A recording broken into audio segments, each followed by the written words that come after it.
Hello, Feminine Roadmappers. Welcome back to Feminine Roadmap Podcast, the podcast that helps you navigate the challenges and the changes of midlife and empowers you to live a more vibrant second half. If you find us on YouTube today, don't forget to ring that bell so you don't miss any more of these conversations. If you're on a podcast platform, please don't forget to subscribe and share this conversation.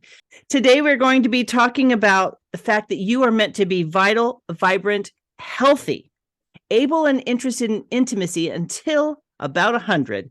And every decade until then is going to be better and better. And one major way you can work on making this happen is toxins. And my guest today is Dr. Wendie Trubow. She is a board-certified OBGYN, a functional medicine doctor, and she's the co-author of the book, Dirty Girl, Ditch the Toxins, Look Great, and Feel Freaking Amazing.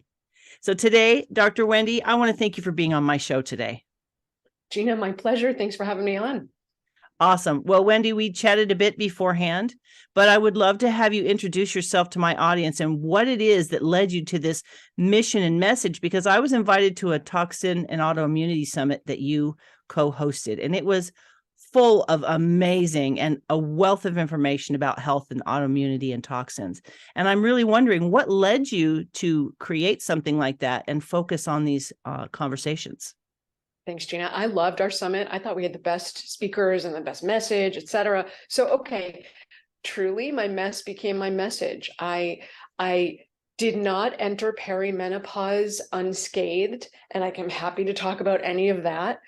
But when I was 48, I went on this amazing vacation. We took our kids and our mothers my husband and I took 4 kids and 2 mothers to France and London. We spent a week in France.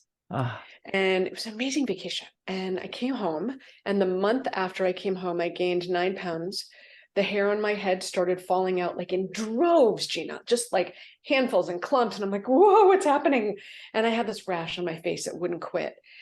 And of course, what does any 48-year-old human think, or any person when they gain weight and lose hair? They think my thyroid must be off. Okay, so I check my thyroid. I'm a physician. I have access to all of this. So I order the labs. I go to the lab. My thyroid is perfect. Okay, I'm 48. Must be my hormones. So I check my hormones. They look amazing. Now I'm starting to get like irked, right? I'm 48. I don't have any space for this. And I'm 9 pounds heavier than I've been for the last 10 years. And now I'm like, no. And so then I was like, well, all disease starts in the gut. Let's check my stool test. I have a history of celiac disease and candida and dysfunctional gut, irritable bowel, and my gut looks really darn good. Now I'm really stumped. So I kind of like twiddle my thumbs and stew in this for a little bit. And while I'm stewing, I hear this report on the radio that says, when Notre Dame burned, it released 500 tons of lead dust into the air. And the closer you were to Notre Dame, the more lead dust you got, and the farther away, the less you got. This makes sense, right? Epicenter. Well, guess when I went to France? I went to France the week after Notre Dame burned and spent a week slogging through the lead dust. And when I came back was when I got sick. So I know, right? So this sort of opened my eyes into the impact of toxins. I already knew, right before we left for France, I did the test for mycotoxins, which is testing for the toxins that mold puts out when it's in your body. Very creepy, actually. And I had 5 strains of mycotoxins. So anyone who can do math knows that 5 strains of mycotoxins plus 2 strains of heavy metals is not a good combination.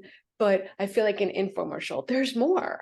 I then went on to do the environmental toxins testing and looked at things like flame retardants, gasoline fumes, nail polish toxins, phthalates, styrene, plastics, herbicides, insecticides, pesticides. I had a whole slew of them.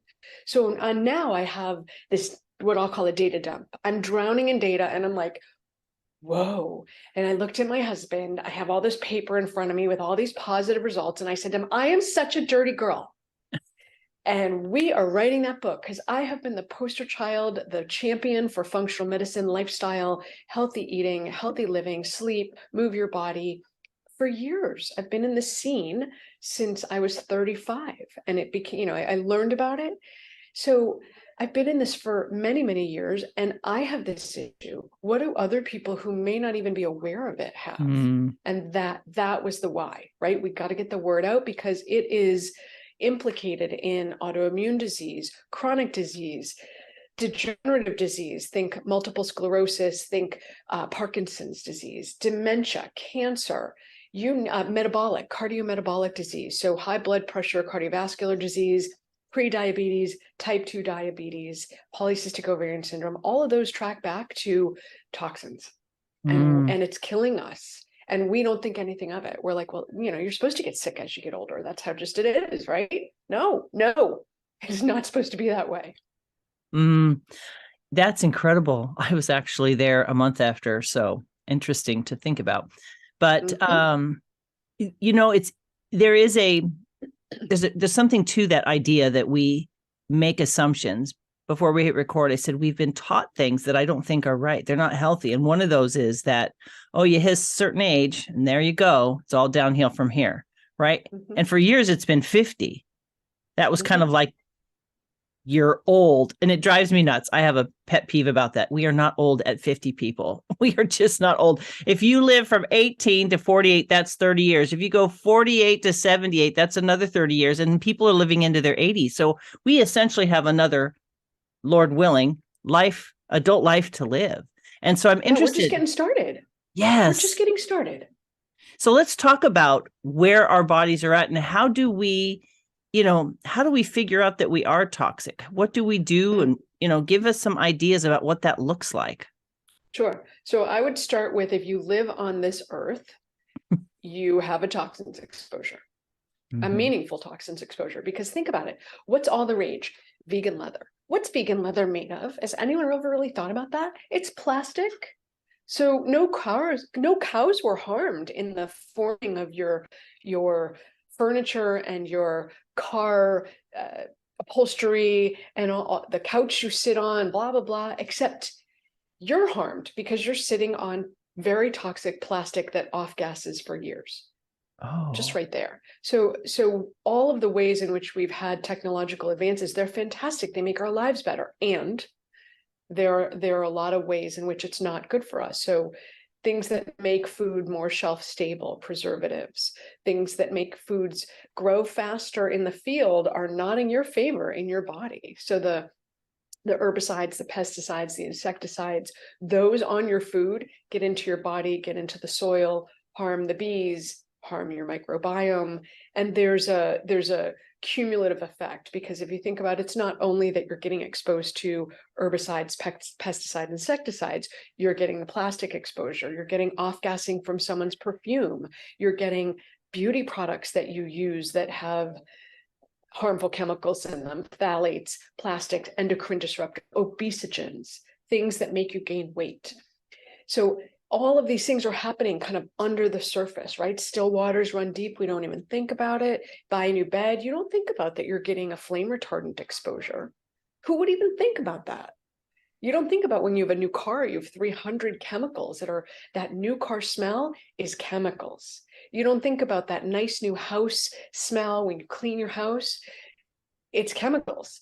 And every one of them alone can be harmful, but then you start to pile on throughout the course of an hour, a day, a week, a month, a year. You've piled on thousands of chemicals. So if it were just one, maybe you could deal with it, but the body starts to experience that it's just plain overloaded. And then we start to have what we consider to be signs of aging, right? So you figure, I've been around for a while. So, and everyone in my family has an autoimmune disease like Hashimoto's. Everyone in my family has ankylosing spondylitis, because yes, you all do share genetics, but you also share the ways you eat, the way you think, the way you live, the foods you eat, the areas you live in. There tends to be a lot of similarities. And so those signs of aging that other people might just say, well, I'm getting older. My response is, no, you're getting more toxins exposure and you can no longer compensate. So now you get a diagnosis: Hashimoto's, celiac disease, ankylosing spondylitis, multiple sclerosis, diabetes. You get some kind of diagnosis that you think is just because you're getting older. And I say, no, it's not from getting older. It's from getting more exposures. So what do we do, Wendie? Because, we don't live in a bubble. We're not able to completely eliminate these things in our life. So what does it look like to make better choices? Like, cleaning your produce and things like that. But let's talk about, there's a couple of ways that my head is going. One of them is, what happens in the body and why it leads to these diagnoses.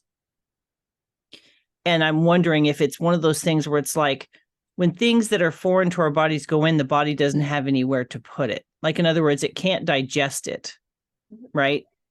Am I understanding that correctly? So is what our body is doing with these toxins and why it's causing disruption. Maybe we could start with that. And then what are some of the things eventually we can talk about that we can do to help mitigate some of the damage?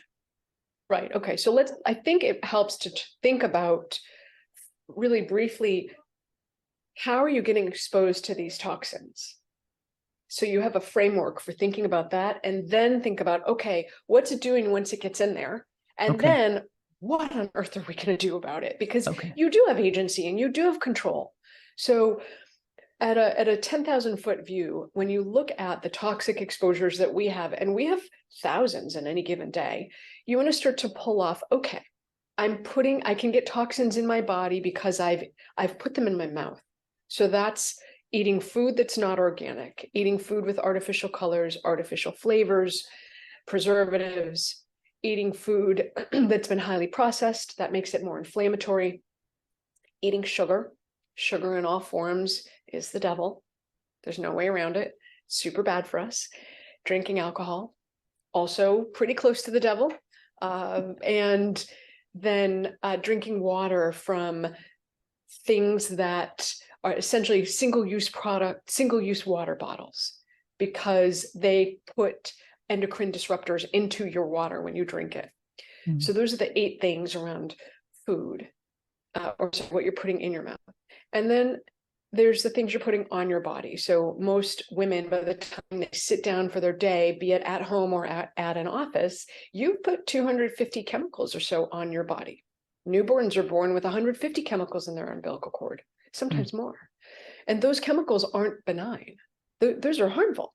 And so how we get exposed to them is our shampoo, our conditioner, our hair product, our hair dye.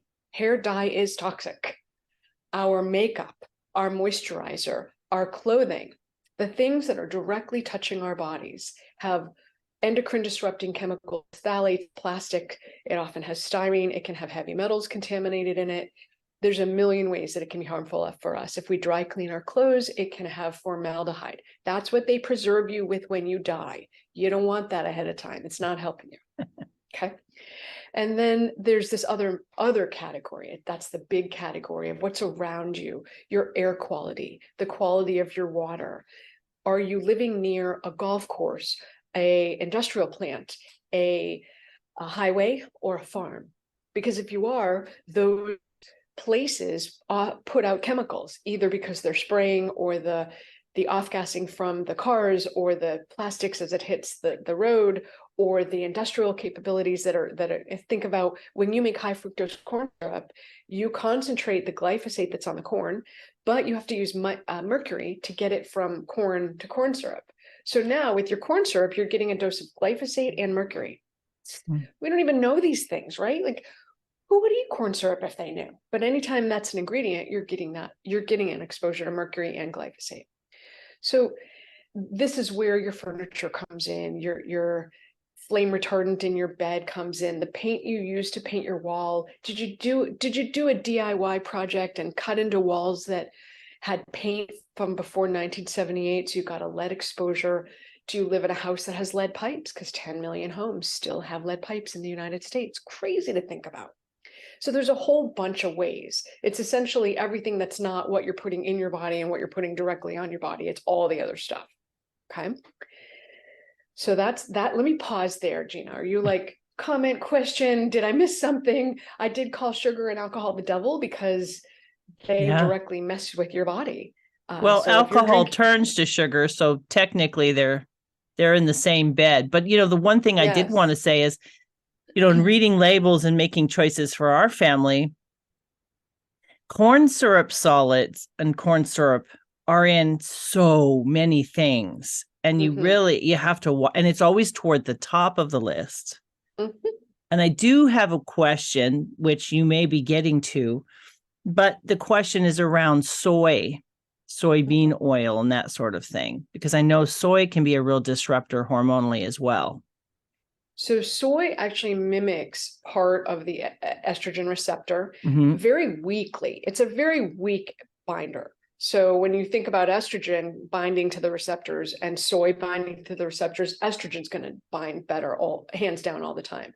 But the challenge with two parts, soybean oil and then soy, if it's not organic, same issue with corn, you're getting high concentrates of the pesticides, herbicides, insecticides. None of these are in your favor.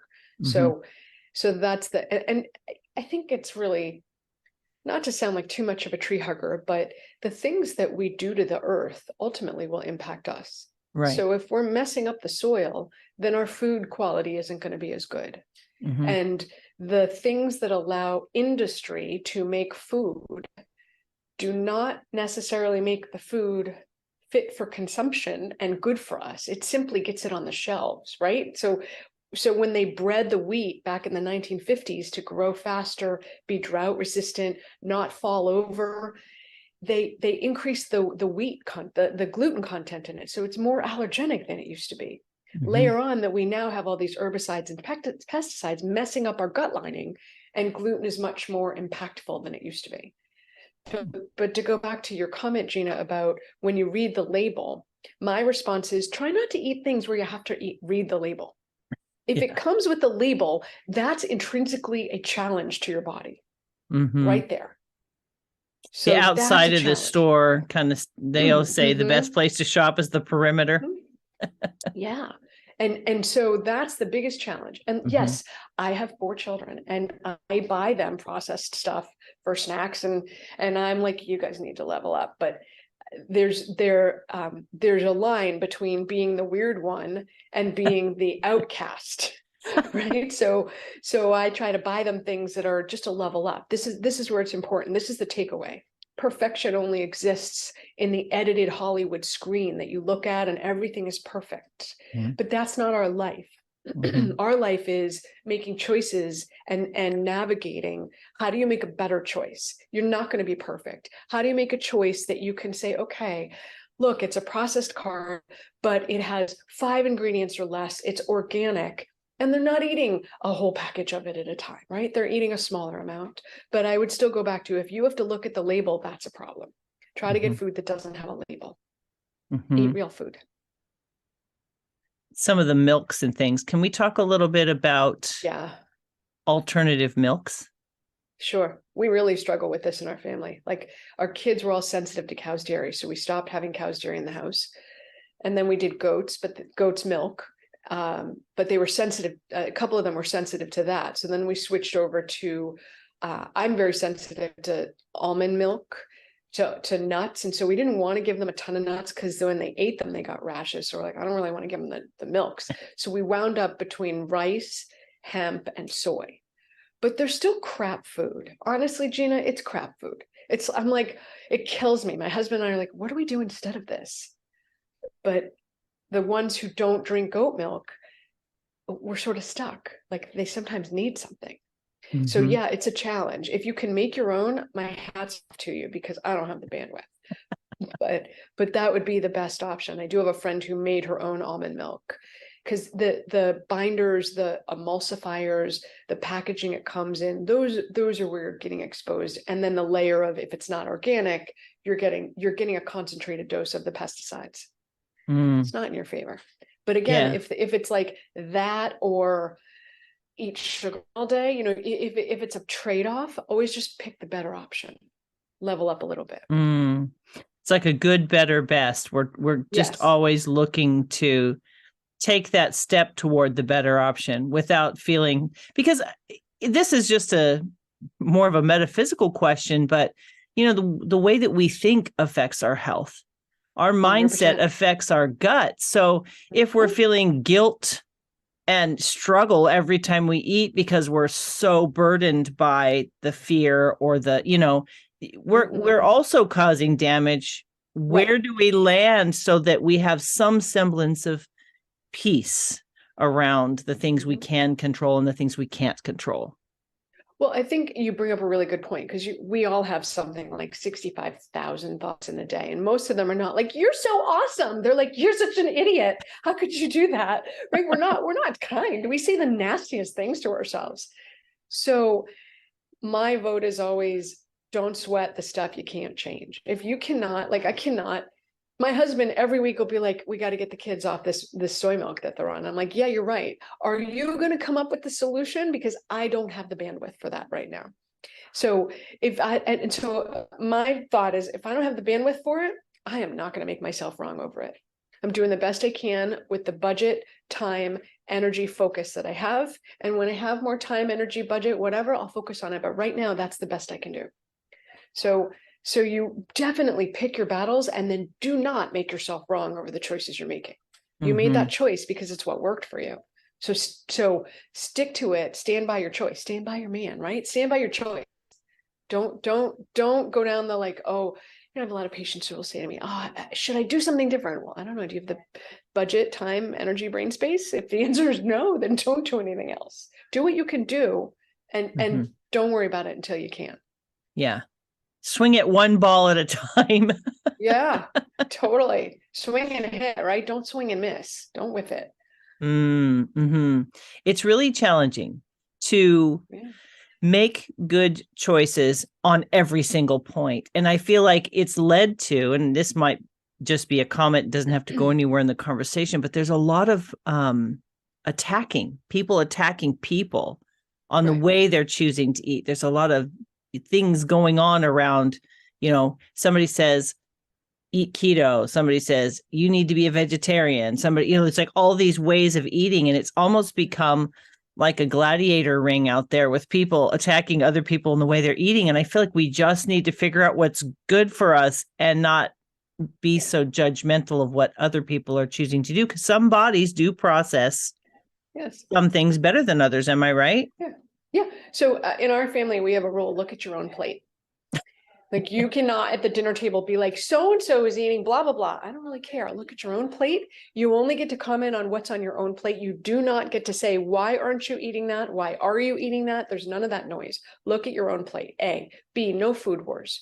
I would say we can all probably come to some consensus that eat as organic as you can, eat minimally processed food, minimize your sugar, minimize your alcohol, and vary your diet, focus on vegetables. Within that, there's a lot of room to be keto, not keto, paleo, AIP, carnivore, vegan, whatever. I don't really care where you land. I care that what you're eating is high quality food.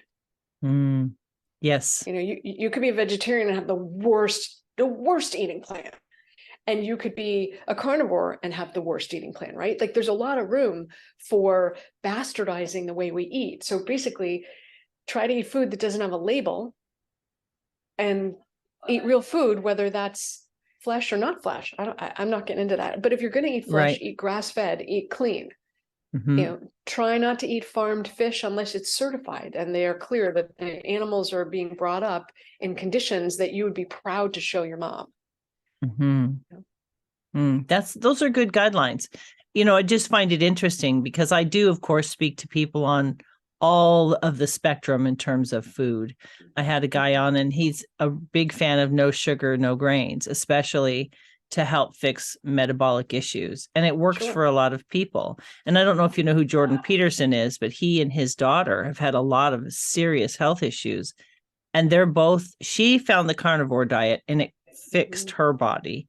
Her body freaks out on pretty much everything. That's just her body. And then she talked her dad into it. And so he's better.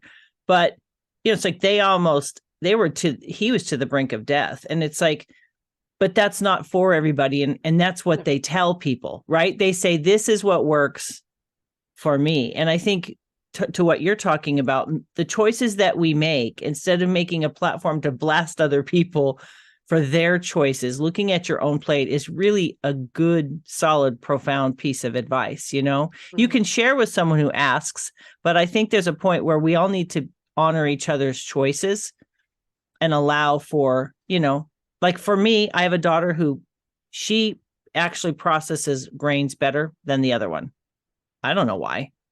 I'm not a doctor, but we know through the things that we've tried to work through that our bodies are different within our family, you know? And let's talk about inflammation, because that's a really big topic right now. And I don't know if people fully understand what causes inflammation. Toxins. Toxins, stress. And by the way, when I say toxins, sure, it could be the makeup you're using, but it could also be that you have really good intentions and you're making your own flour, but you're reactive to flour, right? It could be a food that you're eating a lot of because you think it's good for you, but it's actually having the opposite outcome. It could be a thought that you're having. It can be a way of living that you're doing. So it's a huge category, but essentially all inflammation stems back from you have too much of something, I'll call that a toxin, or you have too little of something, I'll call that a deficiency. That's kind of it in terms of inflammation. That's it. So when you have too much of something, it's too much of something that's causing you harm. Maybe it's good for your neighbor, but it's not good for you. Yeah, I did not think about inflammation in terms of not enough of something. Well, when you have disease, it can be too much of something, a toxin, a toxicant, or too little of something that the system needs to function that causes dysfunction and could lead to inflammation. I understand. Okay, perfect. What are some of the general symptoms that maybe, you know, when we live a certain way? I was just talking to my family about this. I think you look at all of the people whose bodies look unhealthy, right? You have these really unusual body shapes now. My husband's like, I don't remember people being shaped like this when I was a kid. He's like, it just football behinds, you know, like the really weird, lumpy, bumpy. And he's like, I just don't think this was a thing. And that guy I talked to, he was like, this was not something we saw in the 70s. And it's an interesting conversation because I think our bodies get used to feeling crappy. I think there are people who don't even know that they're unwell. It seems like, because you look at them and you think you can see that they're unwell. It could be like the way their skin looks, or, you know, maybe that weird, lumpy, bumpy body, but it's like, do they not know? Maybe they're so used to, can you be used to unwell feelings and think you're okay? Well, sure. I mean, but when I didn't share this, I was diagnosed with celiac at the age of 35. And when I was diagnosed, I could barely get out of bed. And the only reason I got out of bed was because I was the primary breadwinner. But the thing you're highlighting, Gina, is that most of us don't go from feel freaking amazing on this day, and then the next day the switch is flipped and we feel terrible. That's not how it goes for most of us. How it is we start out, we feel great as a child, and then we hit our teenage years, and then we hit our 20s, and then we hit our 30s, and we hit our 40s and our 50s. So there's a massive incline from the time that we're born to our 50s, but because it's occurring over a decade, every decade at a time, we don't notice that decline until we wake up one day and we're like, I feel like crap. I was so bad, Gina, I didn't even know.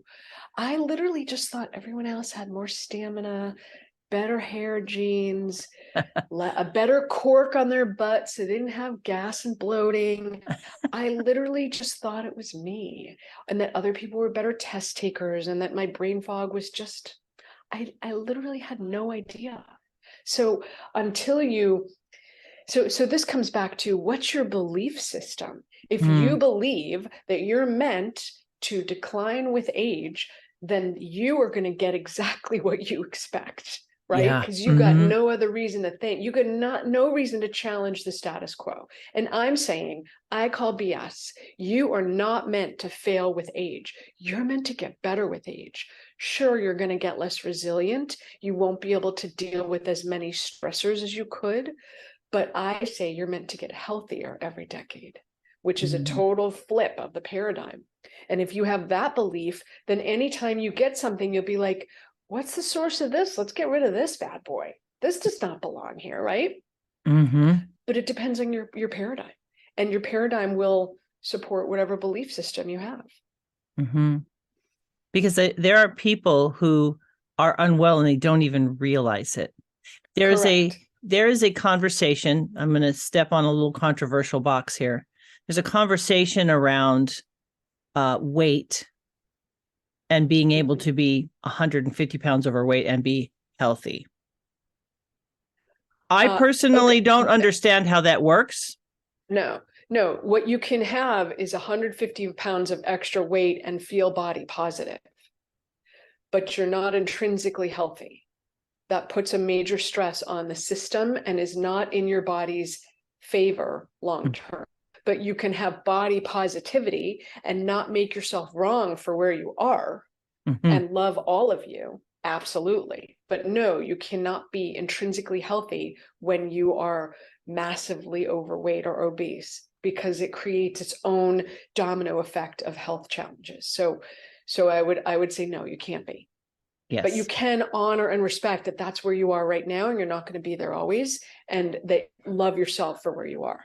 No question.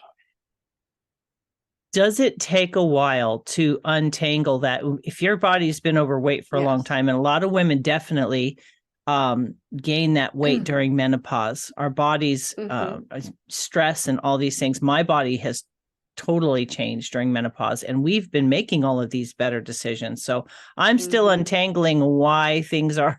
I think it's the stress of my mother-in-law and everything, and the taking care of her and her passing and everything. But how do we get off the hamster wheel, or how do we begin? I know you talked about removing toxins, but where do we start when we are in this place in midlife where it's like we are not supposed to feel this way?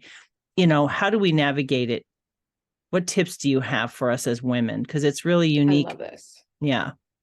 I love this, Gina. So I always start with the foundation of your health. So in your foundation, you put amazing food into your body, and the right amount, right? A lot of us overeat and not realize we're overeating because it tastes good, or we're like not paying attention, or we're all part of the clean plate club, or we're part of the seconds always club, whatever it is, we often overeat. And so put amazing food in your body in the right portions. That's one. Try to be organic wherever possible, minimally processed.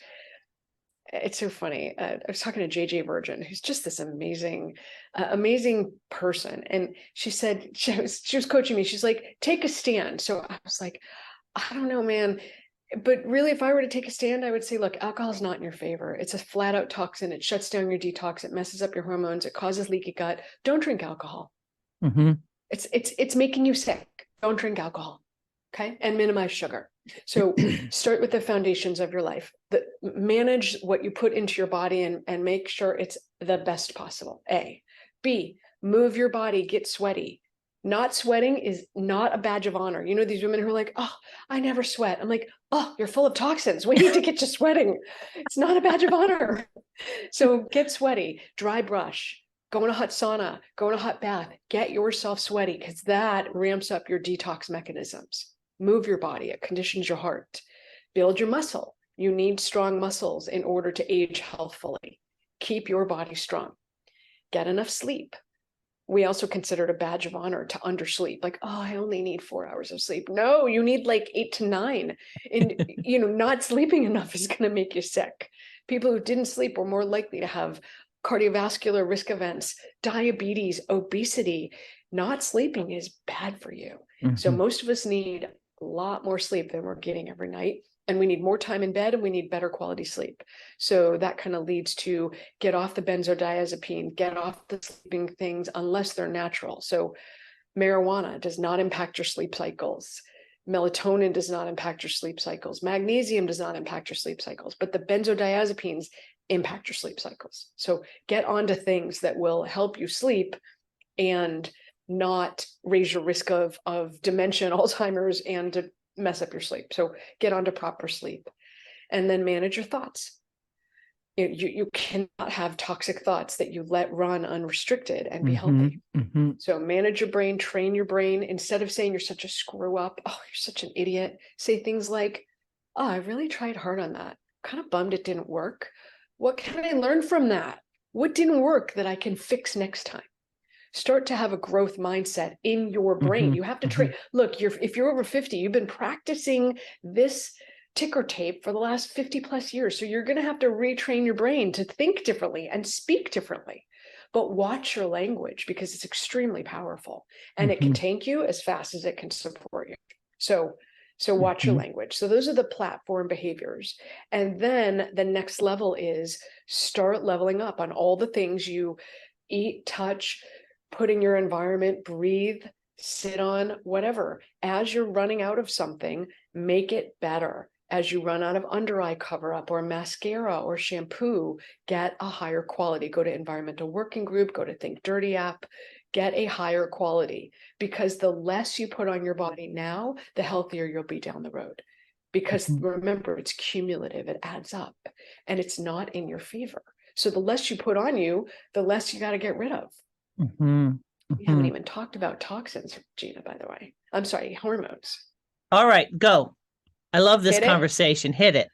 Okay, every human has hormones. The heavier you are, the more likely you are to make estrogen in the peripheral cells, because they convert your circulating androgens into estrogen. Your breast and your uterus could not care less where that estrogen comes from. It responds.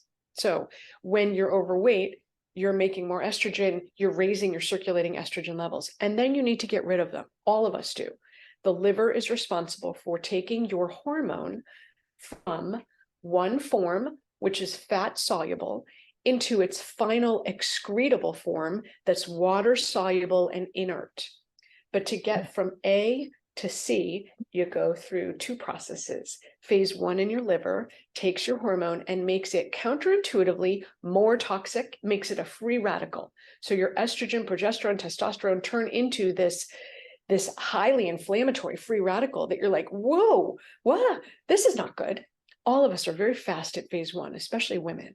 And then phase 2 takes that free radical and binds it, makes it inert, methylates it, glucuronidates it, puts a sulfur group on it. There's a bunch of ways. There's 6 pathways you can go down. Binds it, and then for hormones, it goes to the gut to be excreted. How many people are constipated? Raise your hand. Everyone is constipated, right? Yeah. Either constipated or diarrhea. There's only 2 speeds people tend to go at. So if you're constipated, that poop is sitting around longer than it should. And when it sits there, there's an enzyme in the gut. It's called beta glucuronidase. Terrible thing to type. I type it all the time. It's very hard to type.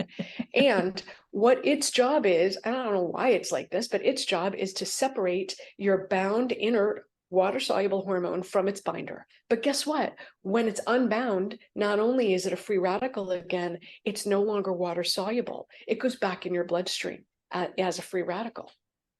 So now you start this rat wheel of making your liver process your hormones, and yet you can't get them out of your body. So it's like Groundhog Day every day, but a lot of us are on hormones. So we're putting hormones in our body or on our body or taking it, creams, pellets, whatever. So we're raising what we're getting, but we're not actually getting rid of it. So your hormones act as a toxin. And guess where they get stored when you can't process them? Where? In our fat? Fat, exactly. It gets stored in your fat. So now we're all ticked that we can't lose any weight. But guess what? Our toxins are stored in our fat. The body's protecting you. So in order to get rid of the fat, you have to get rid of the toxins stored in it. To do that, you have to stop drinking alcohol, stop staying up too late, stop being a stress ball, stop being mean to yourself, start sleeping enough, moving enough, eating proper food, and support the liver at doing what it needs to do. And the reason I'm harping so much on alcohol is, if I said to you, Gina, great new invention, total bottle of toxins, would you like a big hefty portion? Now, it's going to mess up your gut and it's going to make you not detox. And, you might feel bad tomorrow, but would you like it?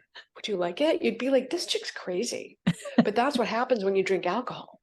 It shuts down your detox. It causes leaky gut. It throws off the balance in your gut.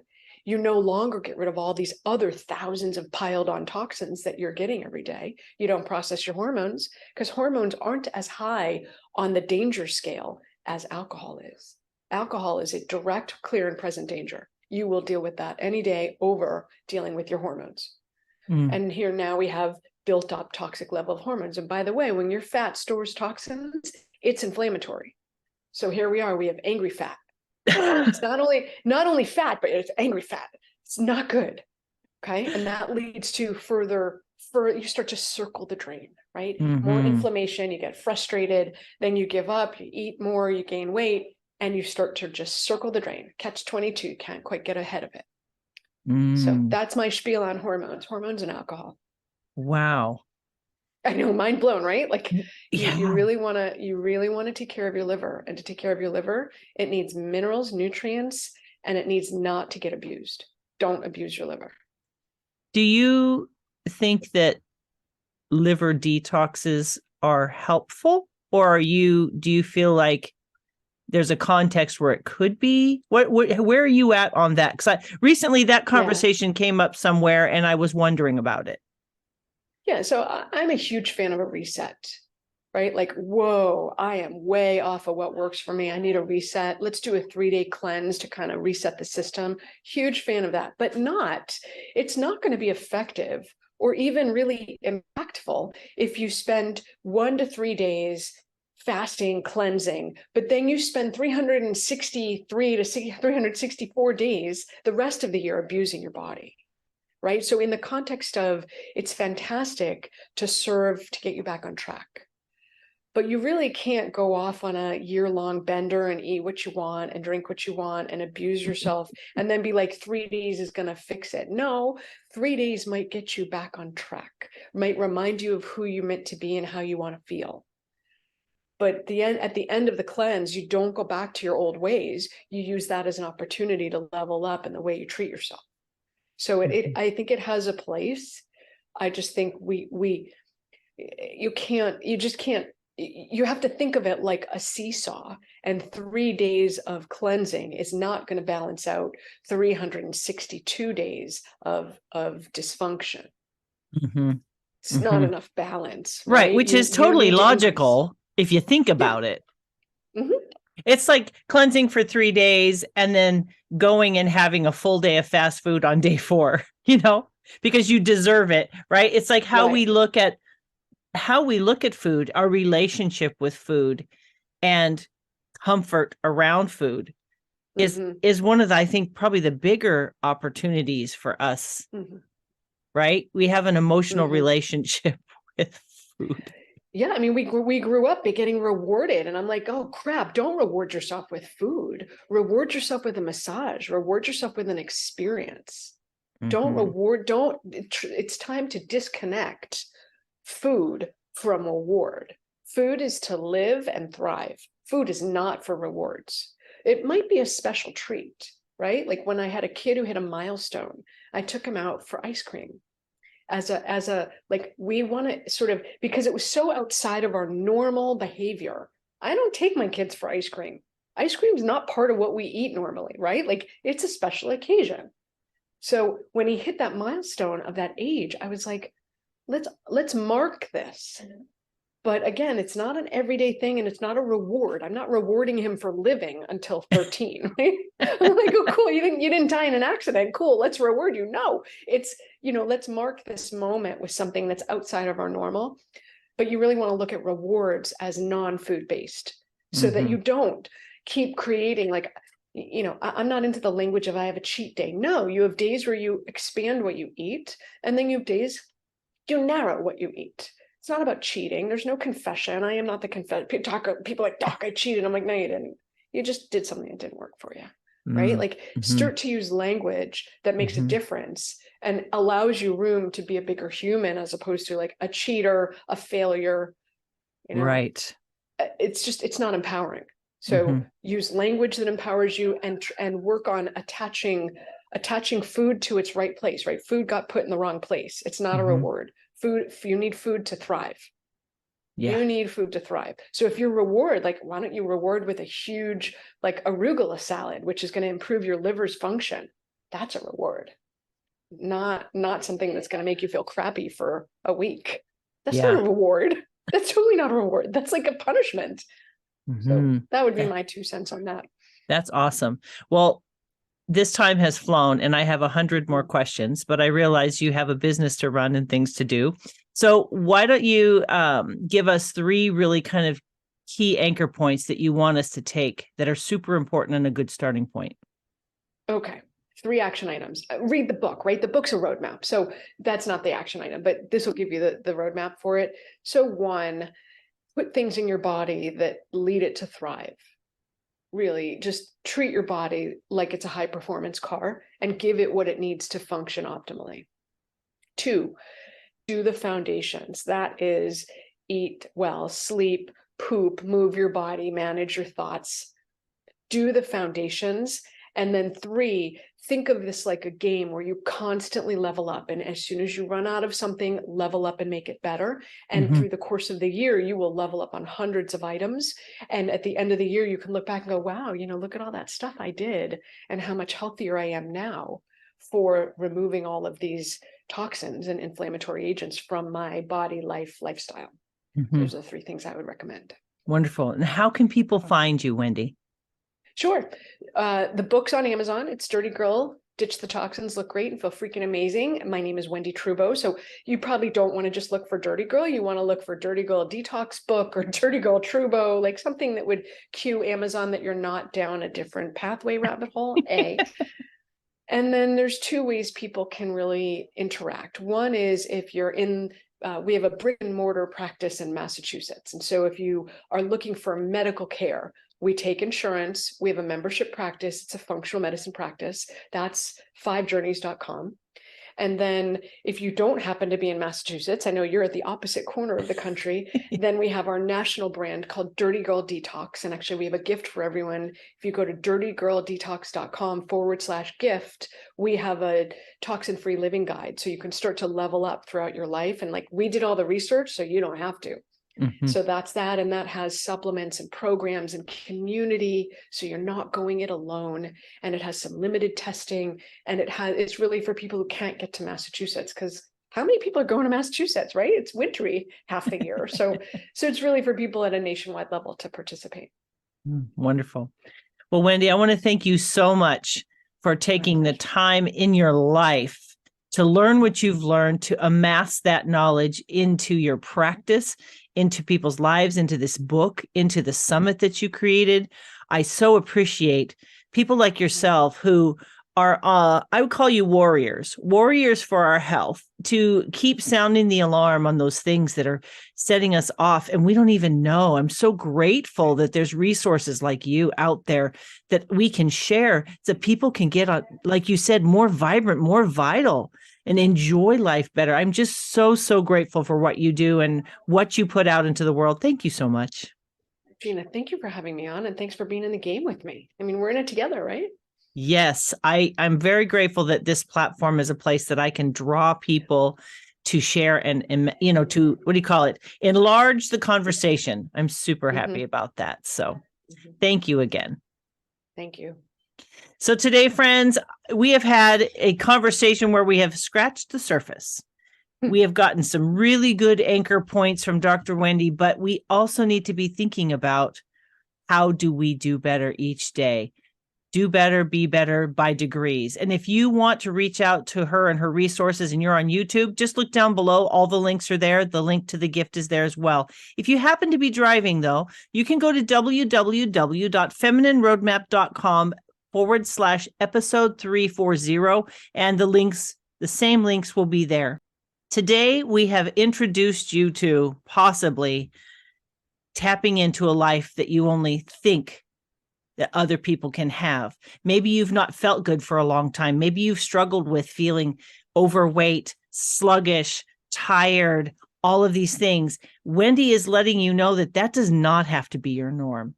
There are resources and information out there that can help put your feet on a path toward vitality and living a life that feels good, sleeping well, pooping well, eating well, engaging with your partner well, contributing to the world in the best way possible.